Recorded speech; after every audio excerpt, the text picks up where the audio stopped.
பிரகாஷ் எதுக்கு மெய்யநாதனை பார்க்கறதுக்கு சிட்டியை விட்டு அவ்வளோ தூரம் வர சொன்னான்? டேய், என்ன பிரச்சனைன்னு இப்போ நீங்கள் சொல்கிறீங்க.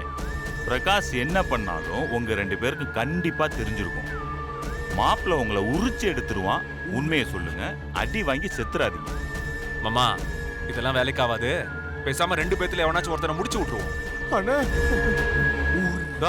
இவனை முடிச்சிடலாமா? அண்ணே வேணாண்ணே வேணாண்ணே. இல்ல இவன் தான். இவனை முடிச்சிருவோமா? அண்ணே வேணாண்ணே வேணாண்ணே.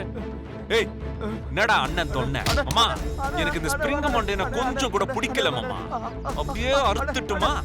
அண்ணே அண்ணே அண்ணே அண்ணே அண்ணே அண்ணே எங்களை ஒண்ணும் செஞ்சிடாதண்ணே.